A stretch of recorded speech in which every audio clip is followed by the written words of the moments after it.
Well, good afternoon. Today, Karen and I will be sitting down with Miss Jennifer Kirkland from Grand Junction, Colorado.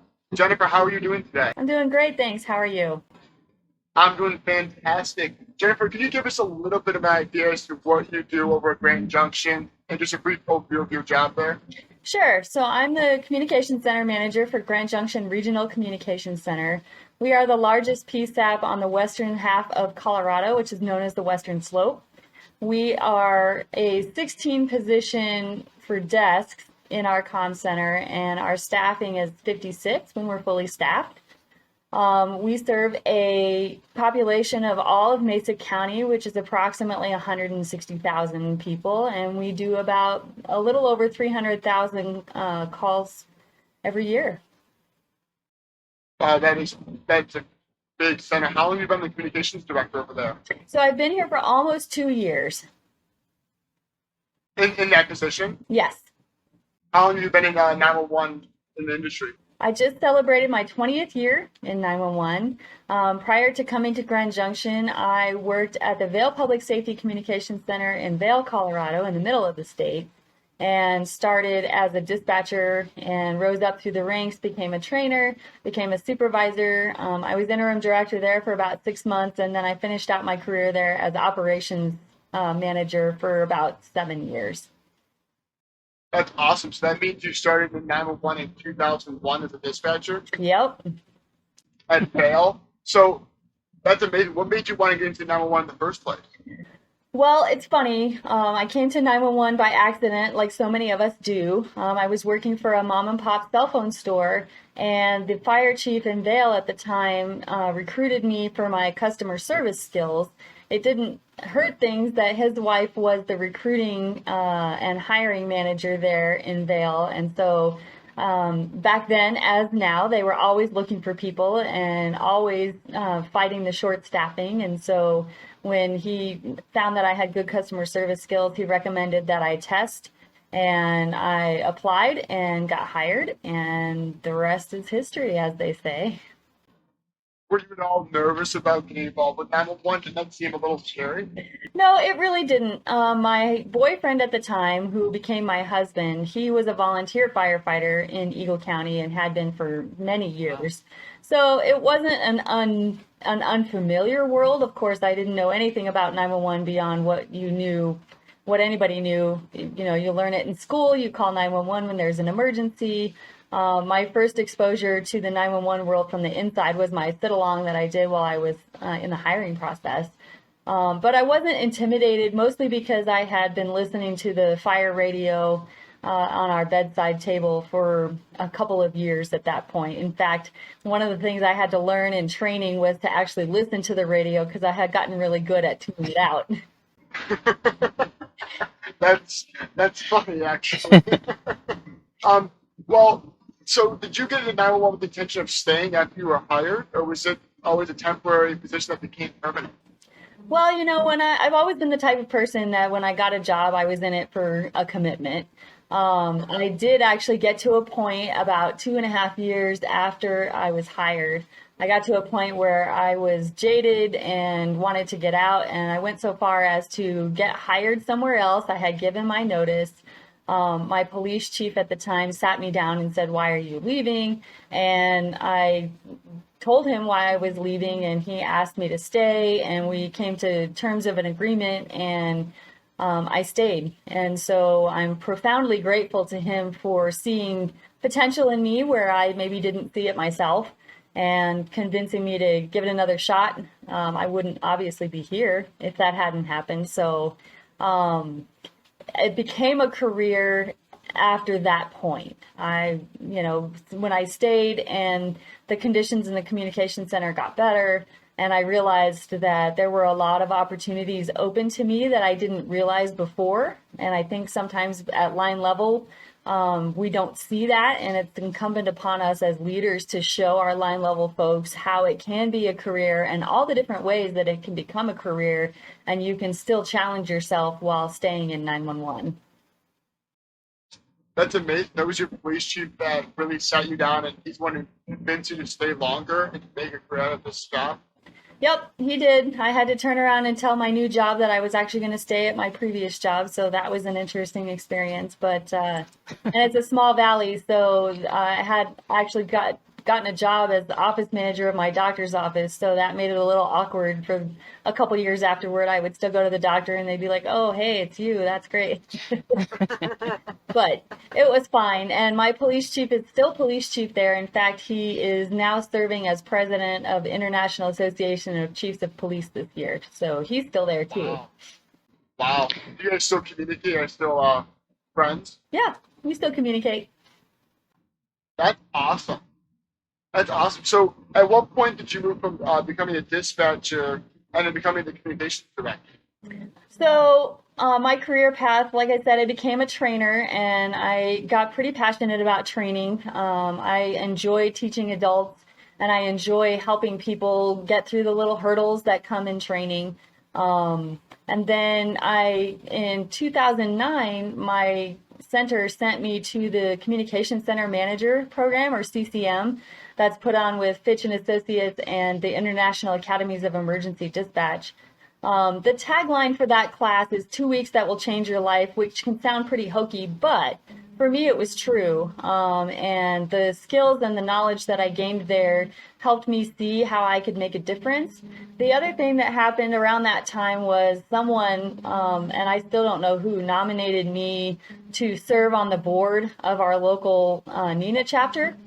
And so I was elected to that position, and that helped me see how I could help 911 at the state level and not just be within the walls of our communications center. So the combination of those two things really ignited in me a passion for serving others, that is leadership. And so when the opportunity to apply for a supervisor position came up, I took that and was promoted. And have made 100 different mistakes as a supervisor and learned and had growth opportunities through that. So when I served as a supervisor for many years, and then when our director left, I served as the interim director for about 6 months. 6 months is a long time to be interim, by the way, for all of you leaders out there listening. I encourage a shorter interim period. And then after that, they hired someone from the outside, and they needed someone to kind of assist that person in getting their feet under them. So they created a temporary operations manager position that we turned into a full-time and permanent operations manager position at Vail. And I served in that capacity for about 7 years before I came here to Grand Junction. I had worked with Grand Junction's comm center at the state level for several years. I knew the previous manager and I knew the current manager, Paula Creasy. And so when Paula announced her retirement, the time was right for my family to make a move and a change. And so I applied for the position and was over the moon thrilled to get it. So we moved down to Grand Junction in the space of about a couple of months.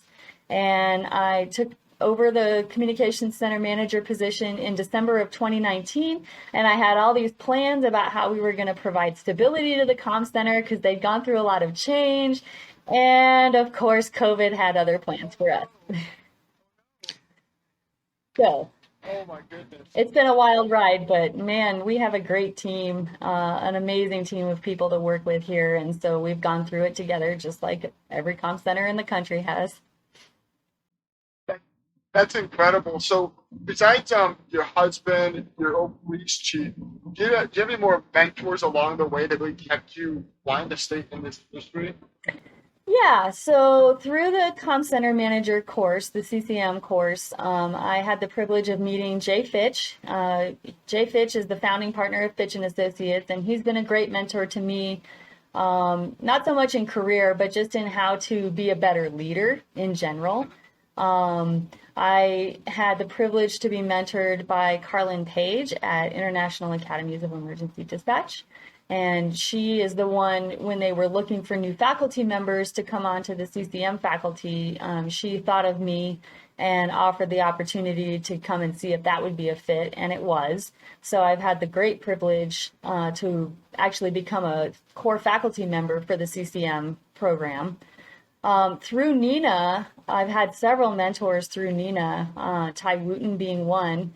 Through my action or my activities with the state chapter, I became aware of NINA, the organization, and also APCO. And so when NINA's Education Advisory Board had an opening, I applied for and was accepted onto the what's known as the EAB. And the EAB is responsible for putting together and developing the curricula for NINA's course catalog, which is extensive.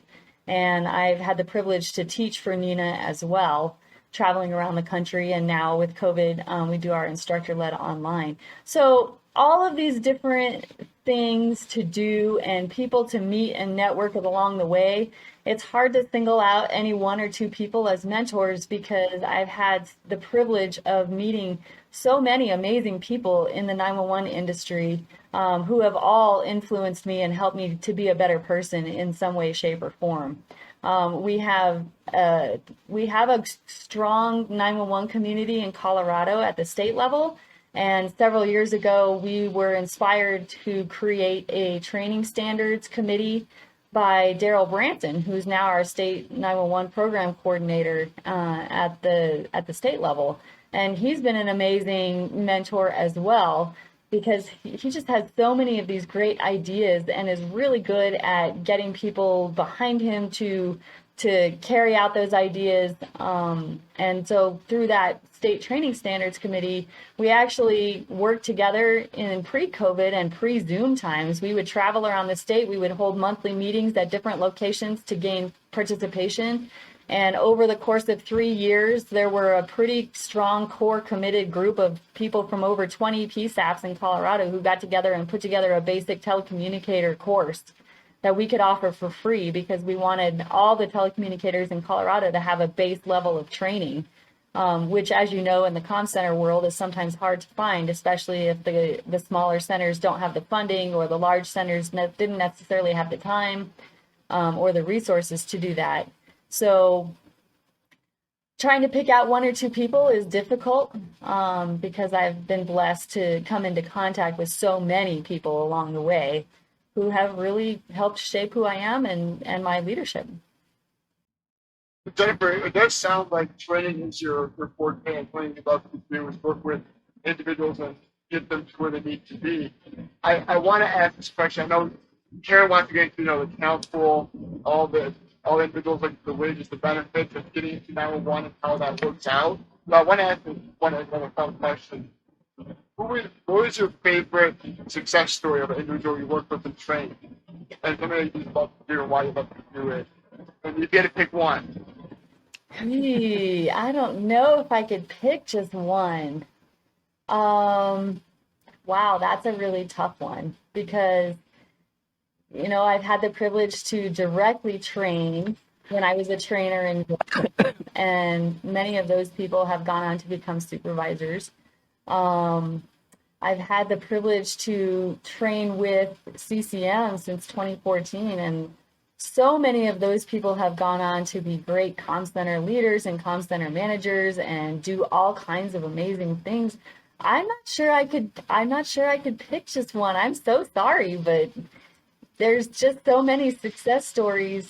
I mean, not because of me, but because of the people who had the courage to keep learning and to try new things and to keep going when it got hard. And I'm just proud of every single one of them who fulfilled their career goals, even if those goals didn't necessarily include staying in 911. Because when we go out and work in our passion, we make the world a better place. Right. What about your favorite program you have to lead? Training program? What was beneficial you felt to you and to do with your training?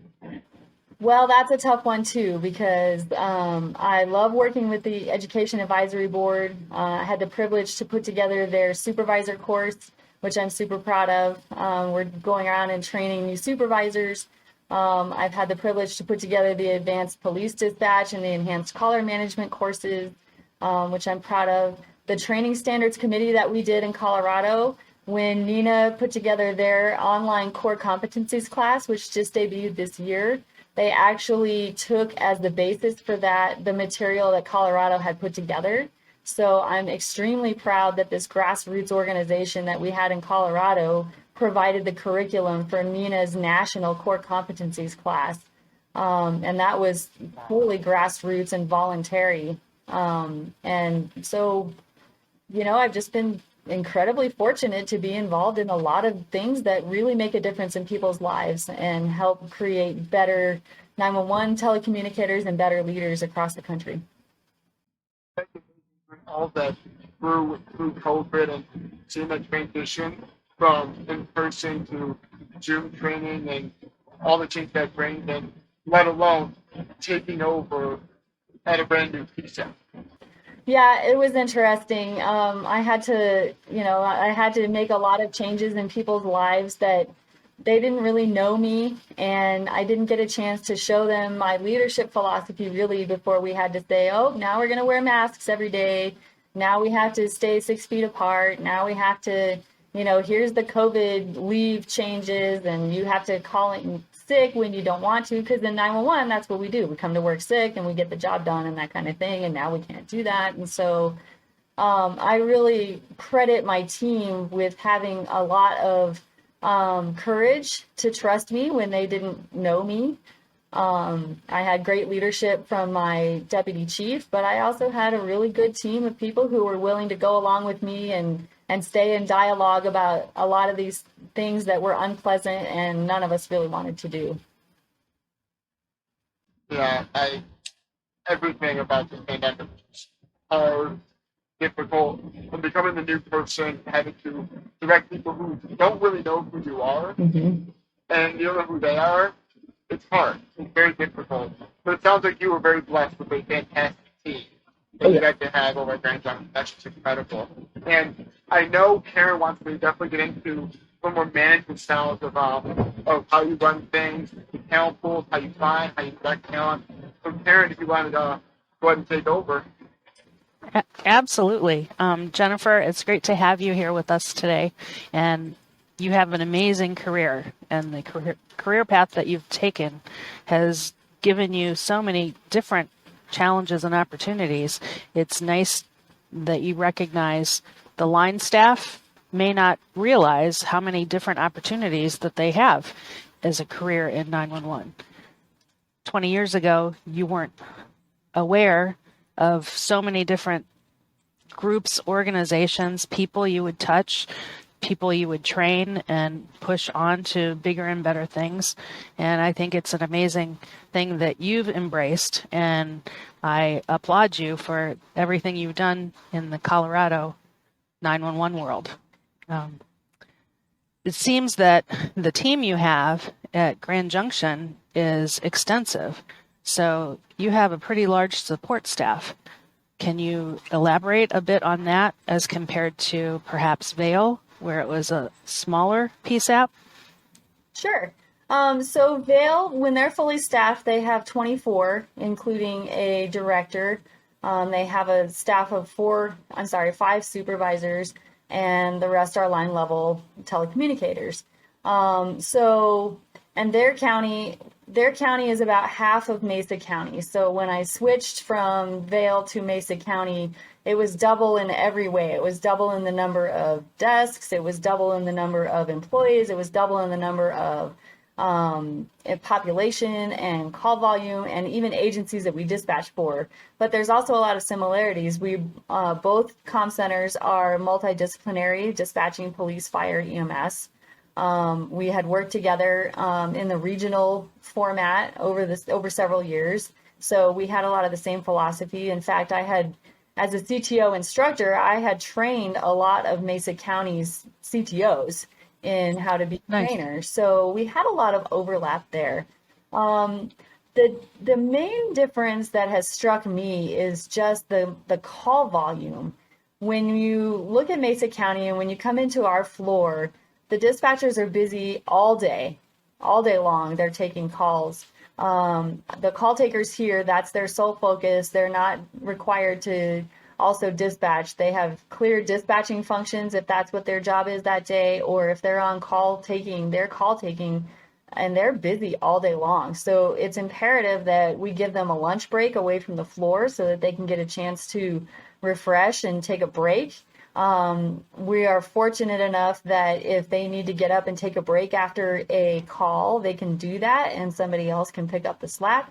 In Vail, the supervisors are working supervisors in that they might have a channel to be responsible for as well as watching the room. But in Mesa County here in Grand Junction, it's too busy for that. And so the supervisor's sole job is to supervise and answer questions and provide support and guidance throughout the day.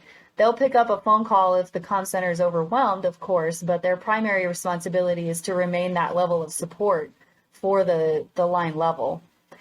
So those are the major differences. And personally for me, trying to wrap my head around double the staff, if you want to go out and buy a little gift for your dispatchers as a supervisor in Vail, when you only have about 18, that's pretty easy. Your cost investment is low. But if you want to go out and get a little gift for 55 people, even if it's $1 gift, you're looking at a little bit more of an investment. So of course, making sure that the budget, the official budget, is sufficient enough to support that many people is imperative, as well as your own personal fork out. If you're going to do that, like, buying little gifts for people, you have to budget a little differently. Sure. So you're challenged to give appreciation to your staff and show them that they're doing a great job, aside from the verbal kudos and you're doing well, to give a little token of your appreciation. I think a lot of dispatchers do appreciate that, even if it's a small gesture. I think so too. And what I have learned over the years is that the things that mean the most to people are the ones that don't cost anything but time.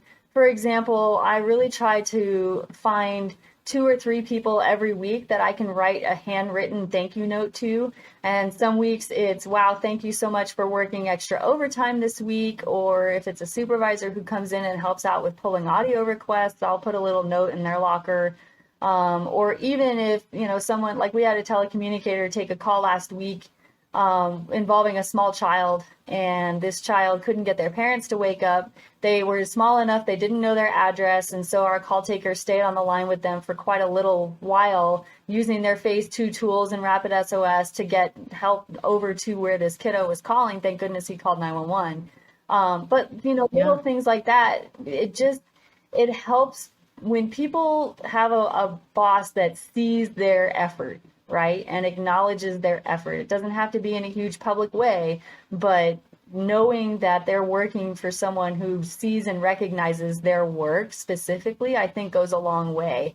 Of course, we have a recognition committee and we have a budget, and they do more formal gifts for Telecommunicator Week or in the fall. And, right now we've got orders out for fleece coats with our logo on them for our Christmas gifts and that kind of thing. And those things matter. But I really think it's the personal attention and the personal acknowledgement of the hardships that they go through every day that go a long way toward making people feel valued and ultimately want to stay. I would agree with you. I think that that's a huge part of being a telecommunicator or a dispatcher, especially today. You have that intrinsic value to the job you're doing, and it makes you feel good. At the end of the day, you've touched so many people's lives in a positive way, even in their worst time of calling 911. Yeah, but I think people sometimes forget that when they've taken the 6th call in a row where they've been yelled at and called names and that kind of thing. So yeah, it's even more important that the supervisors and the leader and the manager recognizes, hey, yeah, you had to deal with 6 people who called you awful names, but look what you did over here. Yeah, and I think that with a leader such as you change the culture of an organization. And then the peer-to-peer support is there, that you may not be in the room, but your partner may have just taken a horrible call, or 3 or 4 in a row, and your coworker or colleague says, hey, you did a really great job. Can I get you some coffee? Do you need to take a break? That sort of thing really goes a long way to enticing people to stay within the organization. You said at the beginning of our podcast here that after 2 years you were kind of not feeling it and not feeling that you were making a difference. And I think it was your fire chief who sat you down and said, hey, Jennifer, this is really what you're doing and how you're making a difference, and caused you to take a second look.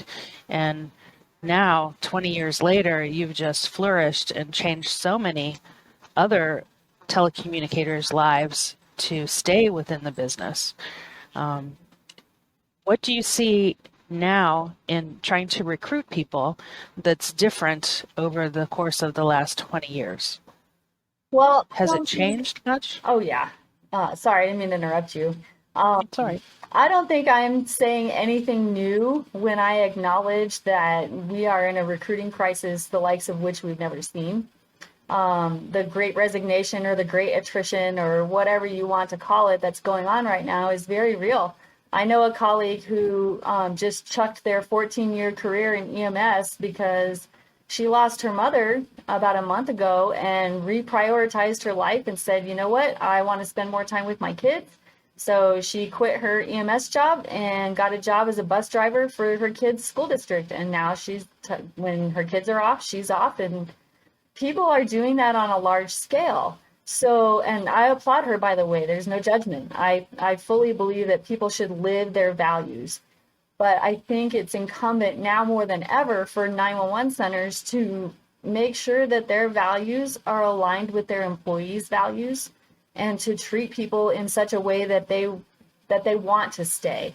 There are a lot of things that we have a hard time controlling in 911. For example, shift work is a real thing. So if people don't want to work shift work, we're going to have a hard time recruiting them.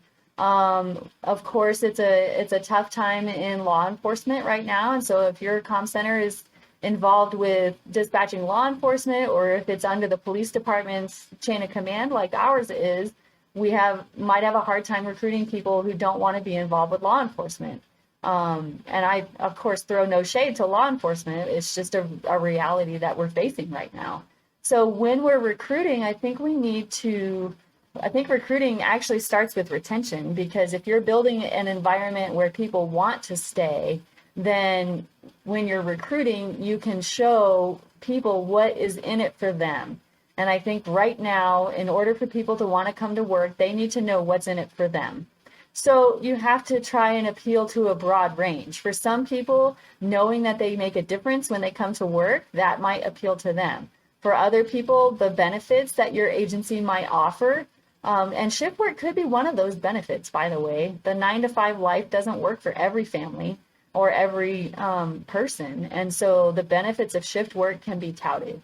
If they want a job that's close to their home, maybe that's a recruiting point. If you live in a place where there's a lot of outdoor activities like we do, maybe that's a recruiting point. So you have to recruit and appeal to a very broad base, I think, of people who might not be considering. You also have to get the word out about what a 911 professional does. Because most people, when they get their information, they're either getting it from the 911 Fox show, or they're getting it from emergency call, or they're getting it from news stories. And unfortunately, most of the news stories on 911 are when we messed up. And they don't widely report the great work that's being done every day. So we need to be really good about getting the message out about what we do and how what we do makes a difference and what are the benefits, and all of those things need to be thought about when recruiting. And then when you go out and recruit, you need to cast as wide a net as you possibly can. Well said. I think another thing that turns people away is the constant scrutiny. You're recorded and evaluated on every single word or phrase that you do the entire time you're working. So I think that scares people off. I think it does. So you definitely have to overcome that. I think a lot of people also don't see themselves in that role. And so it's our job as agencies that are recruiting to show them that they would be good at it. For example, and this is just fresh in my mind because it just happened, but the wonderful lady who cleans for our building here at the city, I happened to walk by her and she had her back to me and I said, hey, and said her name, and without even turning around, she said, "Hey, Jen." I'm like, "Wow, that's really good voice recognition. Have you ever thought about 911?" Because people they don't necessarily see themselves in that role because they don't know what we do. But if we recognize, hey, multitasking is a really good skill, or voice recognition, that's a really good skill and could translate, then when we go out into the world and we're just living our lives, like we go to a restaurant and recruit the waiter or the waitress, or going to the airport and recruiting the gate agents, or, the people that we come across in our daily lives that would be a really good 911 professional, we have to put the bug in their head because possibly they haven't applied with us because they just haven't considered that their skill set could be useful in that way, and they don't know. It's our job to show them. Sure, that the veterans in the business need to spread the word. Your website has a really great recruiting video that a lot of time and energy was put into. And as I shared with you earlier, if I didn't have a family and roots here in Ohio, it made me want to join you in Colorado. So tell me a little bit about that recruiting video and how you were able to get that much focus from your leadership team to devote to that. Well, thanks for asking. I'm actually super proud of that video, and I cannot take any of that credit because that was in the works when I got here. We were fortunate enough to have support from our police leadership because we're under the police department, and they have a great PIO or community relations person. They had done a recruiting video for the police side of it, and they wanted to do one for the communication center side. And so they retained the services of a local production company who developed a script and sat down with us and said, well, what do you want to convey? And really worked with us so that they could get the feel and the tenor of the video right. And then worked with us to do professional video recording, following not necessarily a script, but an outline. So we wanted to showcase the amazing work-life benefits that we have with our outdoor opportunities and all the things that you can do outside of work, and how family friendly we are as an agency. And we really wanted to highlight that when you come to work, your work makes a difference. And we wanted to highlight all the different ways that you can make a difference, like with our incident dispatch team. We have peer support here. We have all kinds of different ways to be involved besides just doing the job, if that's what people want. And so because we were able to work with the services of a professional video company, we had the video done professionally, and then he edited it and turned out a product that honestly makes me cry every time I watch it, because it really, to me, conveys why, maybe not why people get into the job, although, everybody, when you interview them, why do you want to work in 911? Well, I want to help my community, or I want to make a difference. That's fantastic. But I think the video does a good job of showing how you can make a difference and why it matters so much. And for the people that you're trying to recruit, that you're appealing to their heart, I think the video does a really great job of that.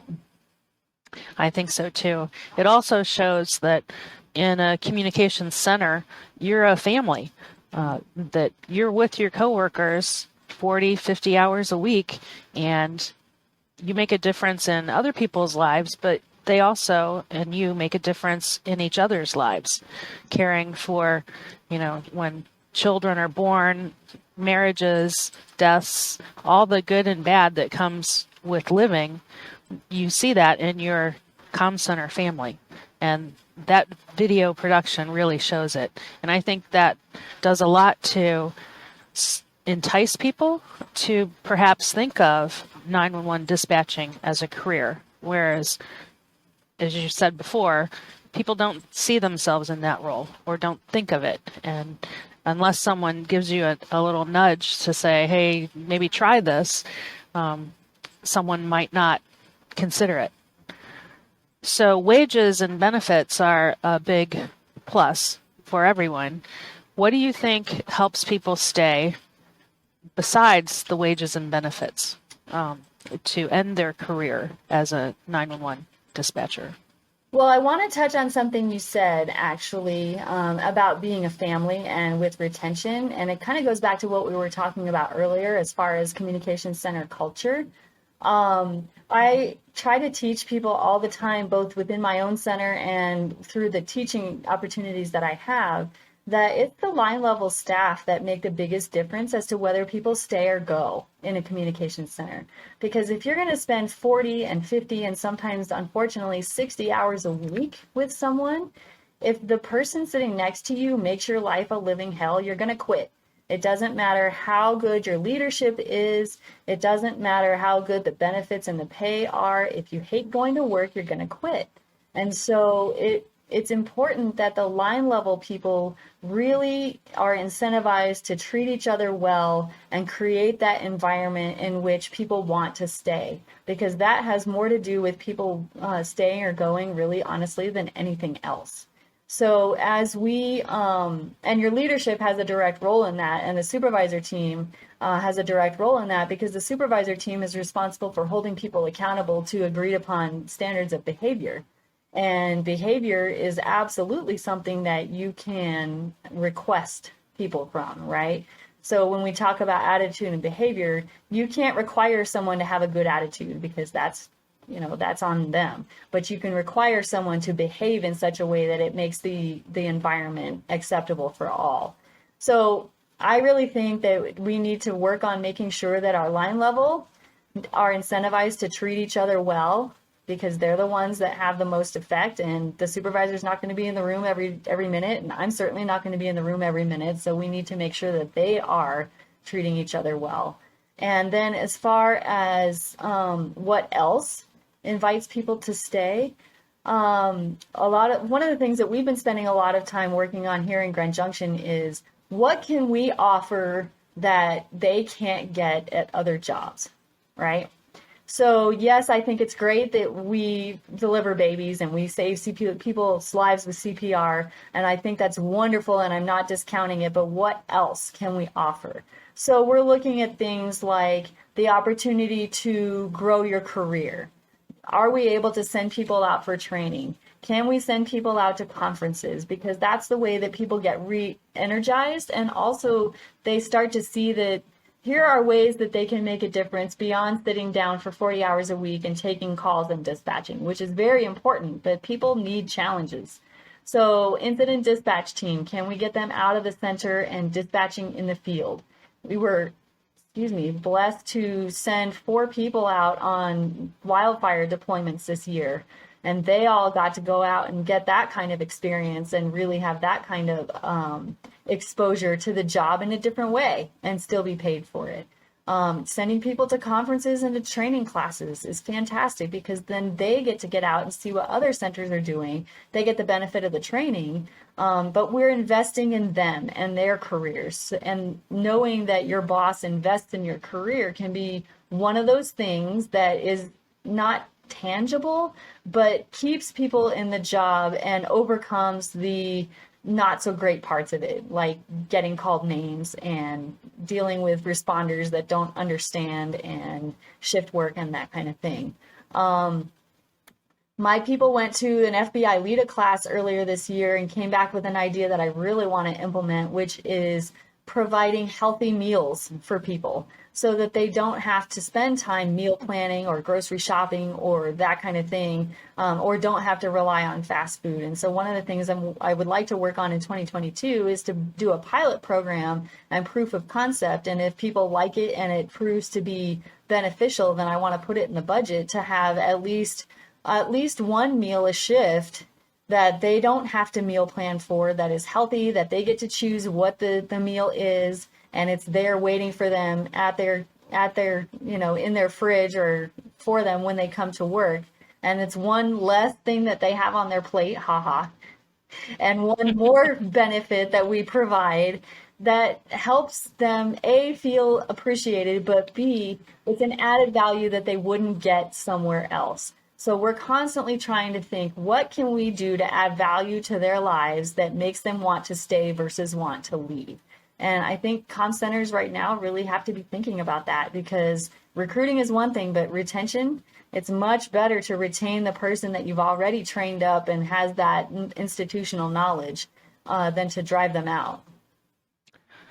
Well said. I think recognizing new ways to retain them and doing a meal plan is huge. I know in my career, breakfast, lunch, and dinner was always the highlight of your shift work. What did you bring something? Did you plan? Did you not? So to recognize that and maybe bring the focus on healthy eating is something to improve life of a dispatcher in the comm center. There's a lot of, because of COVID and the lockdown, aside from mental health, physical health has declined, I think, with a lot of us, not just in the comm center. So to bring that focus back around, I think is a great thing and a great goal for 2022. So very nice. We'll see if we're successful. Yeah, it would be nice if we could be without masks in 2022 as well, but we'll see where that goes. So where do you see the path of 911? In the last 20 years, there's a lot of different career paths with CTO and the response team. It seems like it's just expanding to so many different horizons. Where do you see things changing and focusing?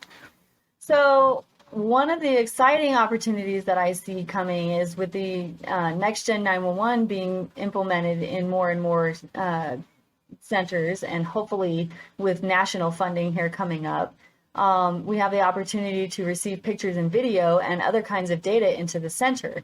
And I implore agencies to think about how to thoughtfully implement these technologies, because there are a lot of really good 911 professionals out there who have no desire to see that, right? They got into 911 because they didn't want to see the things that are in the field or smell the blood or whatever, which is totally fine. I don't want to drive those people out. So I think one new career path that's going to happen is going to be data analyst or some other title along those same things, where their sole responsibility is to look at cameras or to look at videos that are coming into the center or look at those pictures, and be working either in the comm center or adjacent to the comm center, where they're able to focus and put that same information into CAD. There's examples of this being done around the country. Some of them are in fusion centers that work with lots of comm centers around them, and some of them are co-located in the comm centers. But either way, I think public expectation and responder expectation is going to be that pictures and video become a thing in the comm center. And for those who want to see that information, I think that's a great new career path and a new skill set that they could be using. I think GIS, along with Next Gen 911, GIS is going to be huge. And so for people who are really technically oriented, becoming a GIS specialist specifically for the 911 center, that's going to be a great new career path. Or cybersecurity experts, we're going to need lots of those in the Next Gen 911 world.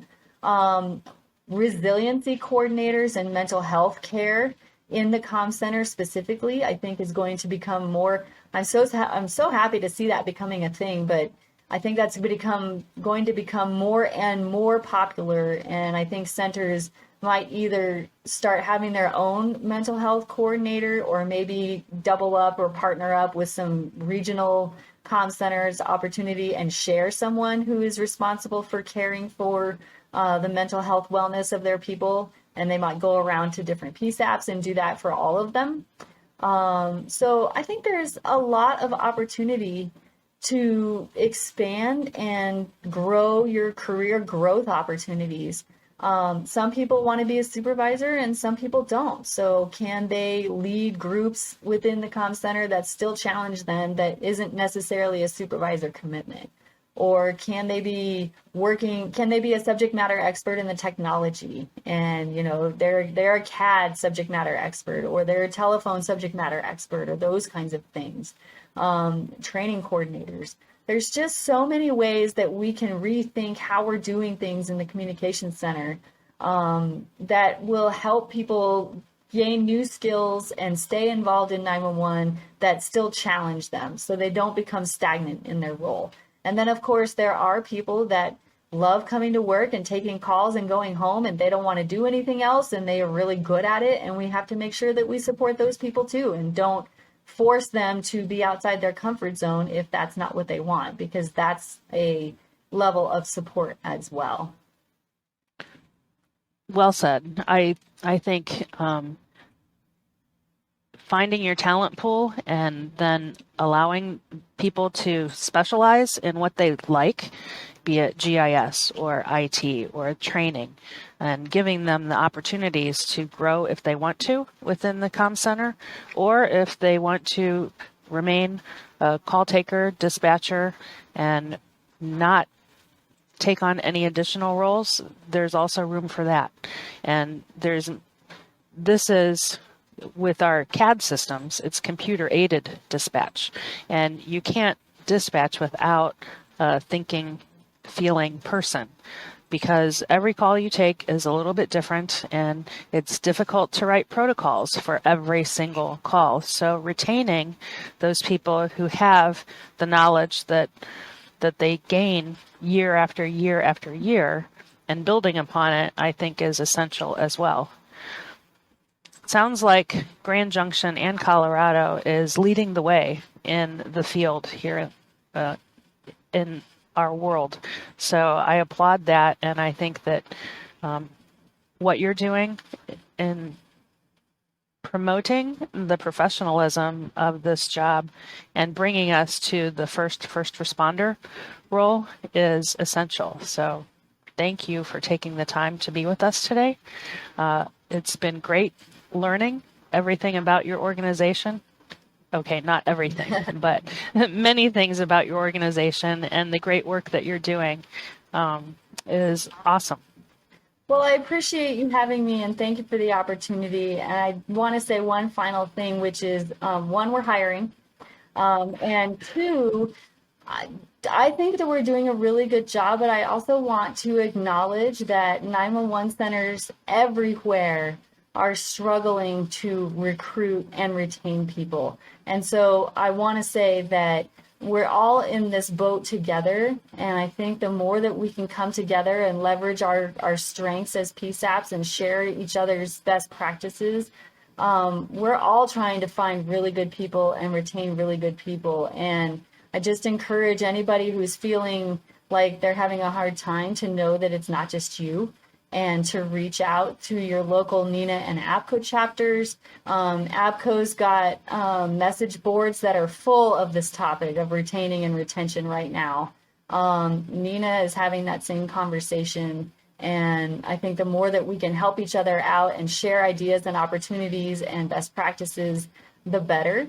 Because we're all in it together. I mean, we have busted our rear ends trying to recruit this year, and we are still down 8 positions. So wow, I feel for everybody who's doing the same thing, and just know that I have a ton of respect for everybody who's trying to do that. Agreed. Zach, do you have any final words? No, that about wraps everything up. That was awesome, Jennifer. Amen to that. Throughout this whole rough time of COVID, the pandemic, and this potential of everyone in our first time in the public safety industry, it's a sad reality. But everyone has to keep pushing through, and hopefully you build up one of those grassroots movements to bring awareness back to what you did with the training program. That'd be awesome. Well, again, Jennifer, thank you so much for being with us today and talking about all the amazing things you've been doing for the last couple of years. Thank you so much for the opportunity. It's been great to talk to you both today.